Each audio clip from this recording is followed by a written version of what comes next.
Napapansin kong mas mabagal ka ng lumakad. Assalamualaikum warahmatullahi wabarakatuh. May isang katotohanang hindi kayang pigilan ng kahit sino, lahat tayo ay tatanda. Pati ang dalawang taong minsang inakala nating hindi kailanman mapapagod, ang ating nanay at tatay. Nung bata tayo, akala natin normal lang na lagi silang malakas. Normal lang na sila ang unang gumigising at huling natutulog. Normal lang na kaya nilang buhatin ang lahat, ang ating mga pangarap, ang ating mga problema, at maging ang sarili nating kahinaan. Hindi natin nakita ang mga gabing tahimik silang umiiyak dahil walang sapat na pera. Hindi natin narinig ang mga buntong hininga nila kapag iniisip kung paano tayo mapag-aaral. Hindi natin alam kung ilang beses nilang isinantabi ang sarili nilang pangarap para lang maibigay ang mga pangangailangan natin. Habang lumalaki tayo, unti-unti silang tumatanda. Habang abala tayong buuin ang sarili nating buhay, unti-unti namang nauubos ang lakas ng mga taong bumuo ng atin. Darating ang araw, mapapansin mong nanginginig na ang kamay ng tatay na dati kayang buhatin ka sa isang balikat. Makikita mong mabagal nang maglakad ang nanay na dati kayang tumakbo kapag narinig kang umiiyak. Ang mga mata nilang dating malinaw ay unti-unti nang lumalabo. Ang pandinig nilang dati kayang marinig kahit mahina mong tawag ay kailangan ng ulitin ng ilang beses. At ang isip nilang minsang kabisado ang bawat detalye ng buhay mo ay unti-unti nang nakakalimot. Sa puntong iyon, marami ang nagsasabing ang kulit na nila, paulit-ulit na lang. Ang hirap na nilang alagaan. Pero ang tanong, noong ikaw ba ang paulit-ulit na umiiyak tuwing hating gabi, nagsawa ba sila? Noong ikaw ang paulit-ulit na nadadapa habang natututong maglakad, pinabayaan ka ba nila? Noong ikaw ang hindi pa marunong kumain, magsalita o kahit magbihis, sinabi ba nilang napapagod na sila? Hindi. Dahil ang pag-ibig ng isang magulang ay hindi sinusukat sa pagod. Sinusukat ito sa kakayahan nilang ibigay ang lahat, kahit wala nang matira para sa kanilang sarili. Ngayon, sila naman ang mabagal. Sila naman ang makakalimutin.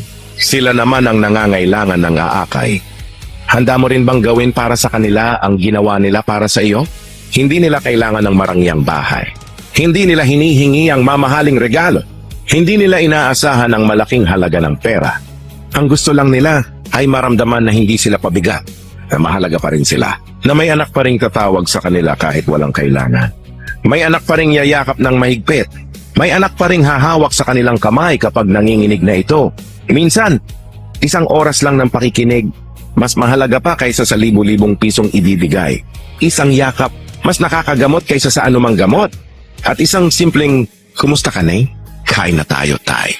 Ay sapat na para mapasaya ang puso nilang buong buhay na naghintay na ikaw naman ang magmahal sa kanila.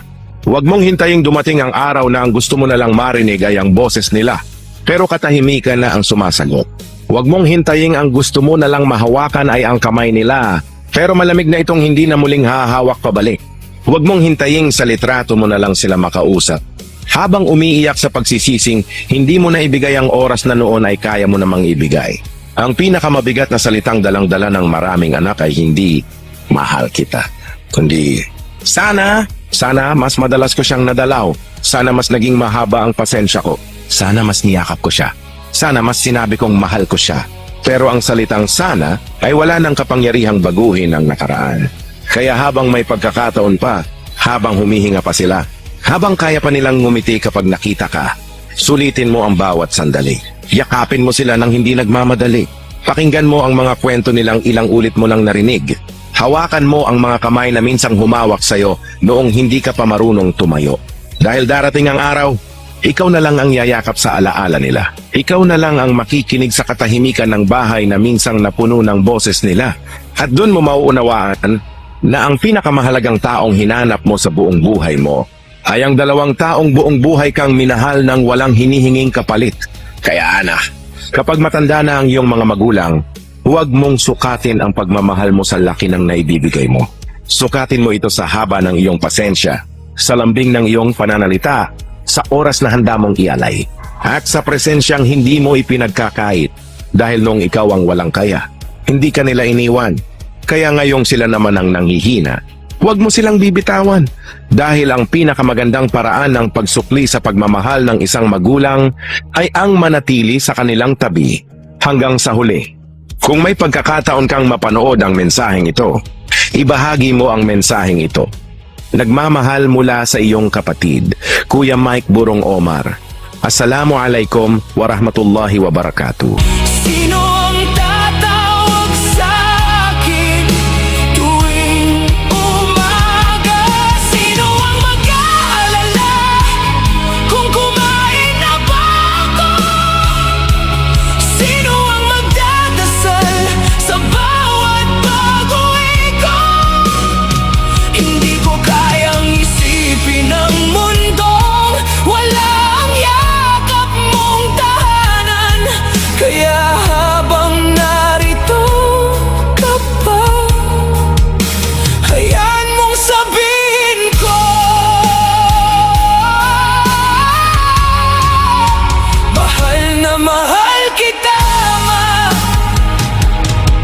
Naaalala ko noong ako'y bata pa,